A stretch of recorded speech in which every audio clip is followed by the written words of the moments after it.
कांचन सुतार यांच्या घरी स्वामींच्या चमत्काराला कुलूप। स्वामी समर्थांचे दर्शन अघोषित कालावधीसाठी बंद।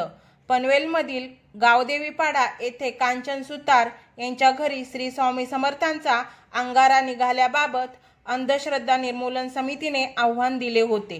त्यावेळी पनवेलच्या पोलीस ठाण्यात तक्रार देखील दाखल करण्यात आली होती। या तक्रारीनंतर कांचन सुतार यांच्या घरातील श्री स्वामी समर्थ दर्शन बंद करण्यात आले आहे। आता स्वामी भक्त त्यांच्या घरी दर्शन घेऊ शकत नाहीत असा फलक कांचन सुतार यांच्या घरासमोर लागलाय।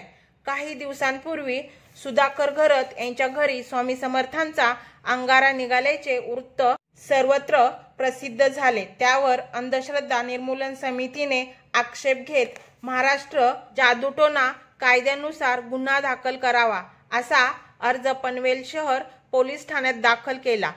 श्री स्वामी समर्थांचे आम्हीही सेवेकरी आहोत, मात्र चमत्काराबाबतीत अतिशयोक्ती कोण करत असेल तर तसे सिद्ध करावे।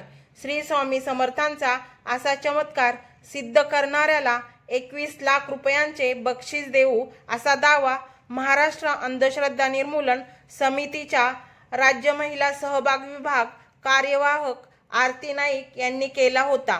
त्यानंतर ह्या प्रकाराची पोलीस प्रशासन आणि अंधश्रद्धा निर्मूलन समितीने दखल घेत त्यांच्या घरी श्री स्वामी समर्थांचे दर्शन बंद करण्यात आले आहे असा फलक लावला आहे। आता दत्त जयंती तोंडावर असताना स्वामी समर्थांचे दर्शन घेता येत नसल्याने भाविकांच्यात नाराजी पसरली आहे।